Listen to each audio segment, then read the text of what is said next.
সত্য কাহিনী মনে উঠলো, এই জন্য বলতেছি। আমি জাপানে 2 বার গেছি। কয়বার?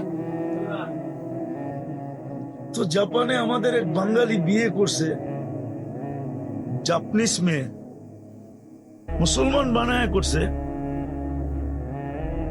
তো ফজরের নামাজ নিজে পড়ে না দেখা স্ত্রীকে বলছে যে নামাজ 4 ওয়াক্ত। কয় ওয়াক্ত? জোহর, আসর, মাগরিব, এশা।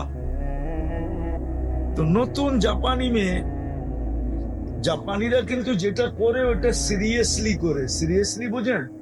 খুব গুরুত্ব দিয়া করে। তো মহিলা নবমুসলিম 4 ওয়াক্ত নামাজ খুব ভালো মতে পড়তেছে। তো একদিন ঘুরতে গেছে আরে বান্ধবীর কাছে। বান্ধবীও জাপানি, তারও বিয়ে হয়েছে এক বাঙালির সাথে, কিন্তু সে একটু দিনদার, ছেলেটা একটু কি, সে 5 ওয়াক্ত নামাজ পড়ে, স্ত্রীও পড়ে। তো যখন বান্ধবীর কাছে গেছে তো বান্ধবী জিজ্ঞাসা করছে, তুই নামাজ কয় ওয়াক্ত পড়িস? কেন, নামাজ তো 4 ওয়াক্ত। তো সে মাথায় হাত দিয়া বলছে, কে বললো তোকে 4 ওয়াক্ত? কেন, আমার স্বামী তো বললো 4 ওয়াক্ত। জোহর, আসর, মাগরিব, এশা। তো বলছে, না বোন, নামাজ 5 ওয়াক্ত। সবচেয়ে গুরুত্ব যে নামাজের রাখে সেটাই তোর স্বামী বলে নেয়, ফজরের নামাজ। তো সারাদিন ছিল, খাওয়া দাওয়া করছে। বিকালে যখন ওইখান থেকে আসতে ছিল তো অফিস থেকে ডিভোর্স লেটার নিয়ে আসছে উঠায়। রাত্রে স্বামীকে বলতেছে, এই নাও ডিভোর্স লেটার। বলছে, কেন? বলছে, তুমি যখন নামাজ নিয়ে আমার সাথে ধোঁকা করতে পারো তাহলে সারা জীবনে তুমি আমার সাথে ধোঁকাই করবে, আর ভালো করবে না। বিধায় আমি তোমার সাথে থাকতে ইচ্ছুক না। ঠিক এরকমই 14 তারিখে এই ফুল নিয়ে গেলে জীবনে কোনোদিন আর I.U লেখা দিবে না। কেননা প্রথমেই এরকম ফুল নিয়ে গেছে যেই ফুলের কোনো গ্রান কোনোদিন হবেই না। তো মানুষ ফুল যতক্ষণ পর্যন্ত না ফোটে আকর্ষণের পাত্র হয় না। মানুষ চোখ উঠায় তাকায় না, হাত বাড়ায়া নেয় না, কাটার খোঁচা খায়া কোনোদিন ছিঁড়ে না, পয়সা দিয়া কোনোদিন কিনে না। ঠিক আপনি আর আমিও, কথা লম্বা হবে না, অল্পই হবে। আপনি আর আমিও, আমি জানি কালকে ওয়ার্কিং ডে আছে, বেশিরভাগই এখানে শ্রমিক পেশার লোক, কালকে কাজে যেতে হবে। বিধায় আমি লম্বা করব না, কিন্তু আশা করি যদি ধ্যান দিয়া শুনতে পারি অল্প যথেষ্ট হইব বলে আশা করি।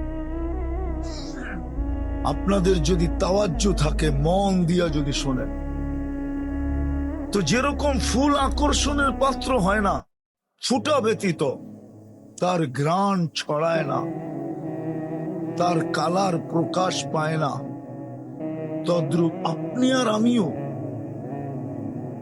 আল্লাহর কাছে আর আল্লাহর রসুলের কাছে। আমি দুনিয়া নিয়ে আমার আলোচনা না, দুনিয়ায় কে কত বড় আকর্ষণের পাত্র, কার কতটুকু আকর্ষণ দুনিয়াতে, এটা আমার বিষয় না। আমি জানি যুবক দুনিয়াতে বড় আকর্ষণের পাত্র, কেননা তার ভিতরে টকবগে যৌবন আছে বিদায় সবাই তার দিকে চোখ তুলা দেখে। আবার এটাও বিশ্বাস করি যুবতীও আকর্ষণের পাত্র, এটাও বিশ্বাস করি পুরুষও আকর্ষণের পাত্র, আবার এটাও বিশ্বাস করি নারীও আকর্ষণের পাত্র। ঠিক না? টাকাওয়ালাও আকর্ষণের পাত্র, বড় সম্পত্তির মালিক হইলেও আকর্ষণের পাত্র হয়, বড় ফ্যাক্টরির মালিক হইলেও আকর্ষণের পাত্র হয়, বড় রূপসী হইলেও আকর্ষণের পাত্র হয়। হাজারো ভাবে দুনিয়াতে আকর্ষণের পাত্র মানুষ আছে, হাজারো ভাবে। কেউ গলা দিয়ে আকর্ষণের পাত্র, কেউ আবার দেখা যাবে আরে কি বলে এটাকে, কেউ আবার দেখা যাবে হাসি মজাক দ্বারাও আকর্ষণের পাত্র। কৌতুক যারা করে এরা কৌতুক দ্বারা আকর্ষণের পাত্র। আমার এটা বোঝানোর উদ্দেশ্য না কে দুনিয়াতে কতটুকু আকর্ষণের পাত্র, এটা এই জন্য বোঝানো উদ্দেশ্য না যে আমরা এখানে থাকবোই বা কতদিন। কসম, এটাই তো সত্য। আজকের সূর্যটাও তো বলতে বলতে ডুবলো। লান আউদ ফি হায়াতিকা আবাদা, হতে পারে তোমার জীবনে আর কোনোদিন আমি উদিত হব না। তুমি হইতে পারে আর কোনোদিন আমাকে উদিত হইতে দেখবে না। এরকম তো প্রতিদিনই ডুবার সময় বলতে বলতে ডুবে। যেই দেশেই ডুবে, যেইখান থেকেই সূর্য ডুবে যায় বা অদৃশ্য হয়ে যায়, ওইখানেই সেই আওয়াজ দিতে দিতে অদৃশ্য হয়, আওয়াজ দিতে দিতে ডোবে। মাটিও তো প্রতিদিন মানুষকে বলে তামশি আলা যাহরি, আমার বুককে তোমরা ফাটায় ফেলতেছ। মাসিরুকা ফি বাতনি, অতি সত্বর তোমরা আমার পেটে আসবে। ফাতারা মুআমিলাতি, তোমরা আমার ব্যবহার দেখবে যে আমি কার সাথে কি ব্যবহার করি। আর ওই ব্যবহারটা হাদিসে লেখাও আছে, কার সাথে কি ব্যবহার করবে এটা হাদিসে লেখাও আছে। কারোর সাথে তো এরকম ব্যবহার করবে কাউমিল হানুন, দয়াবতী মার মতো ব্যবহার করবে। এই জন্যই হাদিসে আছে কিছু লোক আছে যাদেরকে কবরের পাশে নিয়ে গেলে কবর বলে ইদান উহাব্বিলু লাকা বাতনি খাদরা, তোমাকে রাখতে দেরি, আমার পেটটা সবুজ শ্যামল হইতে দেরি হবে না, জান্নাতের বাগান হইতে দেরি হবে না। আল্লাহ যেন আমাদের সকলকে আমল করার তৌফিক দান করেন। ছোট একটা অনুরোধ থাকবে, কথাগুলো যত বেশি মনোযোগ দিয়ে শুনবো এবং পরিবেশটাকে যত নির্জুম রাখবো। নির্জুম বোঝেন? যত বেশি মনোযোগী হব আর পরিবেশটা যত নির্জুম হবে, কোলাহল মুক্ত হবে, কথাবার্তা মুক্ত হবে, কোনো কথা কোনো সাউন্ড হবে না, তাইলে আল্লাহর পক্ষ থেকে 3টা পুরস্কার পাব। কয়টা? যদি আমি মনোযোগকে উজাড় করে দিয়া শুনতে পারি, উজাড় করে দিয়া, উজাড় বোঝেন? যা আছে পুরাটা ঢাইলা দিলাম, এটার নাম হলো উজাড় করে দেওয়া। আর পরিবেশটা যদি নির্জুম হলো 3টা লাভ হবে। 1 নম্বর, কথাগুলো সহজে বুঝে আসবে। দ্বিতীয় হবে, কথাগুলো আল্লাহ দিলে কাইথা দিবে। তৃতীয়, আল্লাহ আমল করার তৌফিক দিবে। কি? আমল করার তৌফিক দিবে আল্লাহ, অর্থাৎ জীবনে আমল আসবে। ফুল যেরকম ফুটা ব্যতীত, ফুল যতক্ষণ না ফোটে ততক্ষণ কেউ এর দিকে চোখ উঠায় তাকায় না, কেননা ফুটা ব্যতীত ঘ্রাণও আসে না আর রঙও দেখা যায় না। বুঝাইতে পারতেছি তো? আমার কথায় সুর হবে না, এই জন্য ধ্যান দিতে হবে।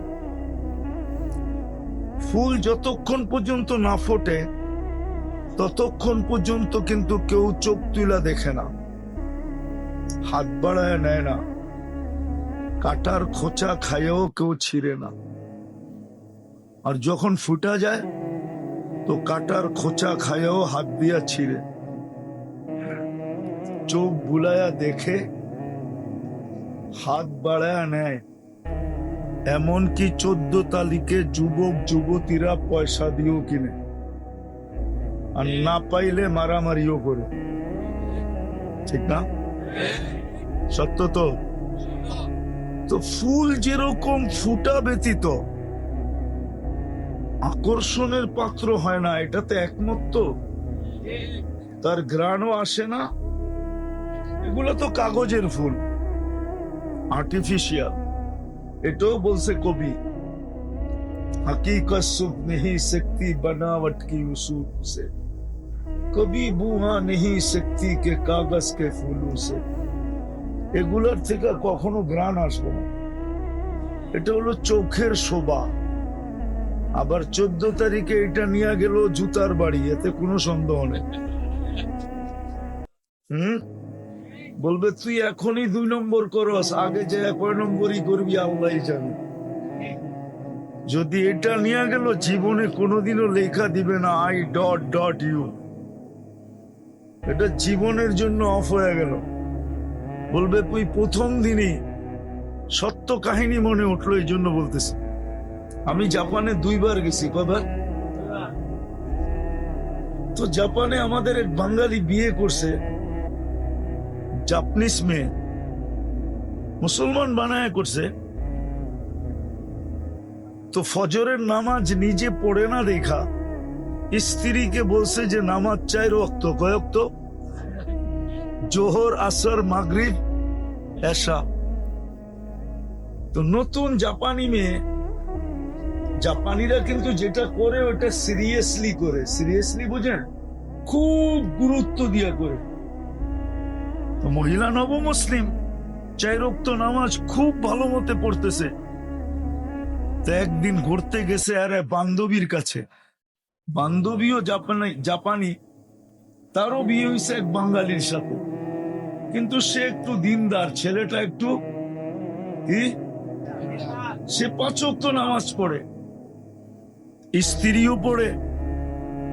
তো যখন বান্ধবীর কাছে গেছে তো বান্ধবী জিজ্ঞেস করছে, তুই নামাজ কয় ওয়াক্ত পড়িস?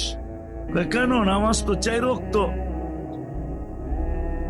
তো সে মাথায় হাত দিয়ে বলছে, কে বললো তোকে 4 ওয়াক্ত? কেন, আমার স্বামী তো বললো 4 ওয়াক্ত। জোহর, আসর, মাগরিব, এশা। তো বলছে, না বোন, নামাজ 5 ওয়াক্ত। সবচেয়ে গুরুত্ব যে নামাজের রাখে সেটাই তোর স্বামী বলে নেয়, ফজরের নামাজ। তো সারাদিন ছিল, খাওয়া দাওয়া করছে। বিকালে যখন ওইখান থেকে আসতে ছিল তো অফিস থেকে ডিভোর্স লেটার নিয়ে আসছে।